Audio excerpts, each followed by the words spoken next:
Away from that, let's now tell you that the Nigerian government has dismissed claims that the arrest and questioning of Nigeria Labour Congress President Joe Ajaero constitutes human rights abuses.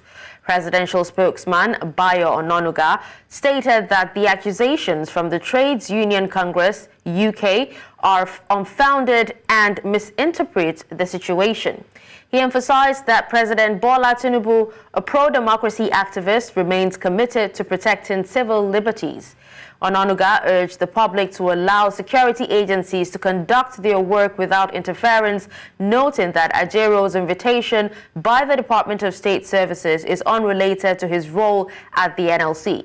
The government also highlighted that while labor unions and the government may disagree, there is no adversarial relationship between them.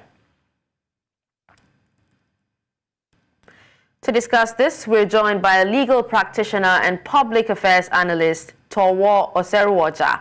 He joins us from the United Kingdom. Hello, Towo. Thank you for joining us at this time. You're welcome, and good afternoon. All right, now looking at the whole incident, was the arrest and questioning of Joe Ajaero carried out in accordance with the Nigerian law? Were there proper procedures being followed? Were his rights respected during the process?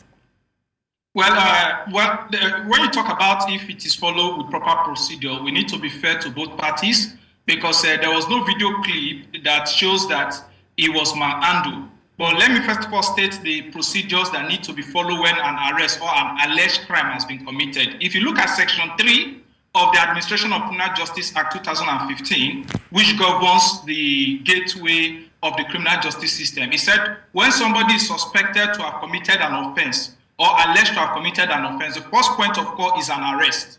So the arrest can take a form of one, basically inviting the person or going to the person and stating the reason why the person is arrested. Then the second point of call is investigation. The investigation, they can say, okay, go for the main time while we investigate, because you must hear from both parties. Then the other one, if there is a substantial proof of the alleged offense, they will now go to framing a charge or bringing a charge before the court. Then the fourth part of it is the trial, and if he's found guilty, or if he's found not guilty, will be discharged and acquitted. But if he's found guilty, it goes to the fifth aspect of it, which is the sentencing. That will be the judgment and sentencing. So, but if you look at it from a broader perspective of this one in question, you discover that Ajaero has been a subject of, should I say, security agencies' seriousness, because the police invited him. He has been invited by the police on whatever they believe is an offense or whatever they believe he has committed. Then the DSS, which is the State Security Service, popularly known as the Department of State Service, picking him at the airport again is something of concern, which the watchers of the fundamental rights of every Nigerian should be really concerned. So would you say that, his arrest, and the reasons for detention and the nature of investigation, was made transparent by the government? Well, it's something it's not actually made transparent, because up to this point, the DSS have not told Nigerians the reason why he was arrested, and then neither Ajaero has informed Nigerians the reason why he was arrested. Neither is counsel. So it's like a two-edged sword, whereby both parties knows. In short, Nigerians are the ones on trial now. Nigerians are the ones on dark over what transpired, because I've carefully tried to wait to see Ajaero coming out to say, okay, why this is the reason why I was arrested. But arresting a citizen by State Security Service is not an issue, because it's part of the gateway of the administration of criminal justice system. But the mood and method of the arrest is something that is subject to if fundamental rights is existing. So it's left for Ajaero to tell us the reason why he's arrested, the purpose of the questioning, because constitutionally he was not kept beyond the 24 hours as a reasonable time as stipulated by the Constitution.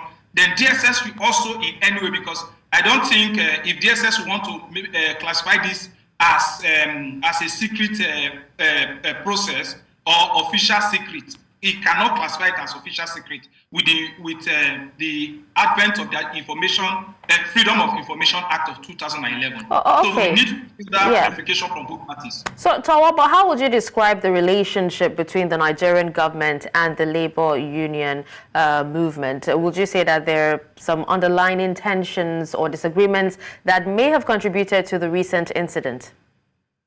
Yes, I think I will agree with the fact that there are underlying issues between the Labour Congress and the leader with the president.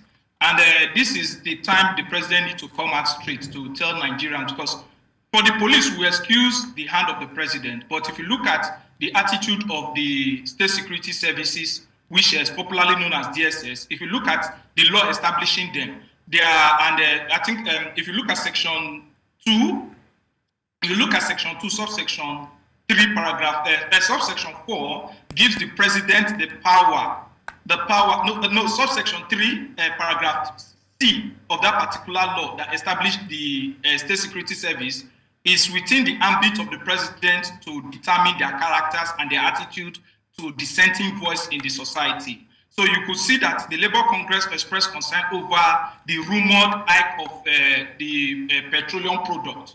So I believe, and any reasonable Nigerian would believe that that may be the cause of the action of the State Security Service, DSS. All right, well, thank you so much, Tawa, for taking time out to speak to us on this.